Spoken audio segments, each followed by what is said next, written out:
Hello people, today I am going to be making seared ahi poke. Okay, so right now I have pat dried the fish with a paper towel so that it would not be wet, even though it still looks a little bit wet. And I seasoned it with salt. So about a 1/4 teaspoon of salt on each side. So what I did to get this pan ready is I wiped it down with a paper towel so it wouldn't be dirty, and I sprayed it with canola oil. I am going to turn this on to high heat so the pan can warm up. Okay, so here is everything that I will be using today. I will be using ground Himalayan pink sea salt. So it's pretty much just sea salt. I will be using more salt and chili pepper. I will be using 1/2 pound of ahi. I will be using some green onion, some ogo, sesame oil, olive oil, and canola oil. Next, I am going to add my olive oil to the pan.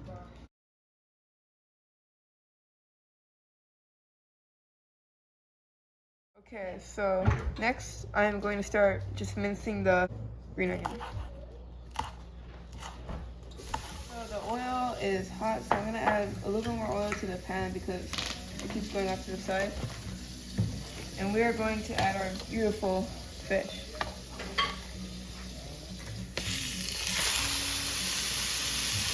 So you're just going to want to sear it on each side.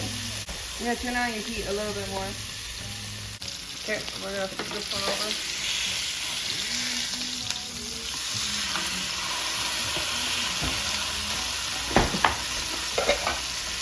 So to tell by how fast it's cooking, you're gonna want to look at it from the side. Here, and you'll see it's starting to grow white. And you want that inside to be raw, on the more raw side.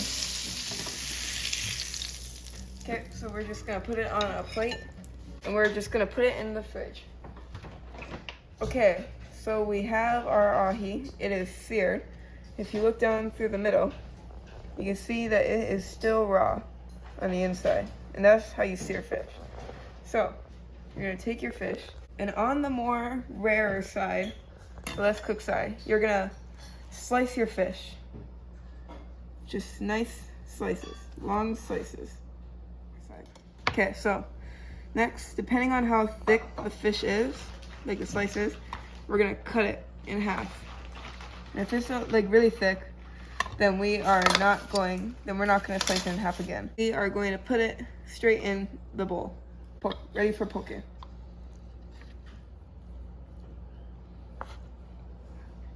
So our next step is to add our Hawaiian salt. Hawaiian salt is the best, plus chili pepper. So all of this, the next parts usually come from this poke mix. This poke mix is very good. It contains Hawaiian salt, ogo, and chili pepper. So we're gonna add our chili pepper. This is only 1/2 pound, but that covers 1 pound. So we're gonna add half of everything. So we're gonna have our salt and chili pepper, our ogo, which I'm going to chop up. Chop up this ogo because it will be much more cleaner.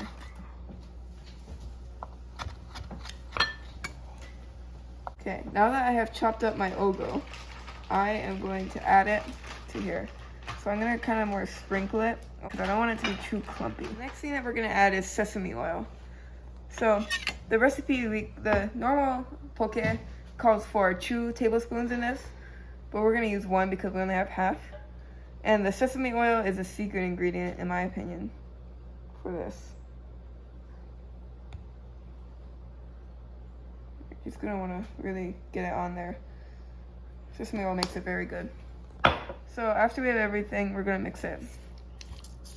Now I have my poke mix. I'm going to put it on a plate. So for the last part, we are dishing it. So you're gonna get all of your poke in the bowl. And you're just gonna scoop it out onto a plate. And you're just gonna make it look very nice.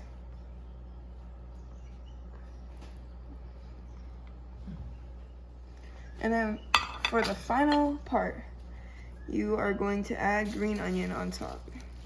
Your chopped green onion. You can add onion to it, just normal sweet onion, but I have green onion, so I'm using green onion. And one of the last steps for this plate to look nice is to wipe down the sides. For proper dish, you want to wipe down the sides at least once. So, the last part, this is probably the end, unless you want to have like a side dish, is you're going to use your sauce. So, I like making 3 bowls. With one bowl, I like adding shoyu, because there are some people who don't like anything in their shoyu. Another bowl, I am going to do another type of sauce. All of these sauces include shoyus. Okay, first sauce is plain. I'm gonna put it aside. Second sauce is a special sauce, and you're going to add a little bit of rice vinegar, of the mustard. Next, I am going to make the most basic sauce that most sashimi lovers love. That's the basic shoyu with wasabi. So some people a lot of wasabi, and some people like a little bit. I like it right in the middle. Now we're just gonna mix. The lighter the shoyu becomes, the more wasabi that there is in. So if you want it not as spicy, you just add more. You add more shoyu. Always taste test your sauce. Okay, we are mixing up our honey mustard sauce. So the best type is honey mustard for this sauce, but honey works fine. Taste test. Then you have your shoyu. That's already mixed. My top 3 sauces. So this one is the honey mustard. As you can see, it became more brown with the rice vinegar and the honey mustard. This one is the shoyu because it stayed exactly the same. And this one is the wasabi. And if you can tell, it is a little bit more bubbly. That's because of the wasabi and because I mixed it.